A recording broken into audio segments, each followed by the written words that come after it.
Alright, so many of you might be asking, should I even be playing this game at all? Why specifically are you making this video for mobile players? Well, the mobile players do make up a majority of the player base. They're a very important part of the player base. And I think this is a great video for those mobile players to take into consideration if they should play the game or not. Now, for those of you wondering, is this game even going to be big enough? Is there enough hype for me to even play? The answer to that would be yes. They recently crossed 30 million pre-registrations. They hit their final goal, so all players will be getting that additional final reward if they are pre-registered for the game, which is very exciting that they reach their goal. It shows that there's an interest in the game and that there is enough hype behind it. They are also doing a great job advertising, as they recently had billboards up in Times Square showcasing the game, the characters, and all of that. Now, the biggest question for most mobile players is, can my device even handle this? Will it burn up? Will I even have a device once I'm done playing the game? And I do have other few videos just talking about that, explaining it a little bit more. There's a great website you can check out that talks fully specs, benchmarks, everything, and I go further in depth in that.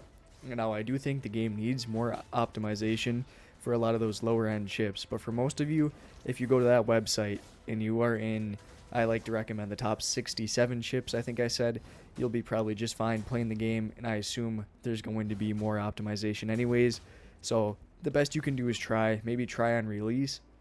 If it doesn't feel good, wait a few more updates, try again, but obviously the game is going to need more optimization over time to feel better, and you'll just have to be patient with that. Now, the next biggest question is, does this game have controller support? Can I play this with my Bluetooth controller, or if you have a backbone or whatever you use?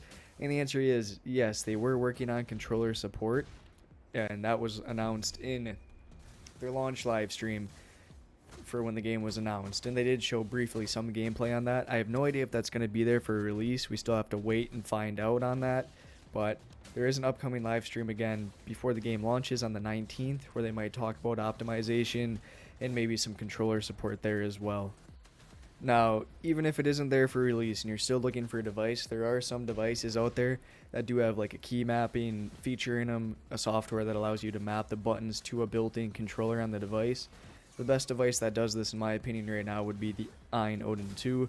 That's a great device. If you're looking into it, it has that key mapping software, so you don't even have to worry about controller support in any game. Another one on the lower end would be the Logitech G Cloud. The chip in that is pretty bad though, so you don't really have to go with that, but those are some devices that do have that feature in there as well. If you're still looking to get a device before launch to play with, those aren't terrible options, but the Odin would be the best option in that case. Now, another quick point is this game does allow you to edit the on-screen controls anyways. If you don't even plan to use a controller, you can resize the buttons, move them around to make them feel more comfortable if you still plan on using just the on-screen controls. I have a video on that as well. It is nice to have that feature, and I showcase a little bit more from closed beta test 2. It might be changed for release, but that's another minor point there that some people care about. Okay, now wrapping it up, in my opinion, I do think you should 100% try the game if your device is compatible. Even if you plan to play on a different platform like PC, mobile is a whole different experience. It'll be a whole new challenge. I just recommend you try playing it. It was very fun when I played it, and I'm going to play even more when it comes out. It felt fine. I'm sure most of you will get the hang of it over time, so just give it a try if you can when it comes out on release.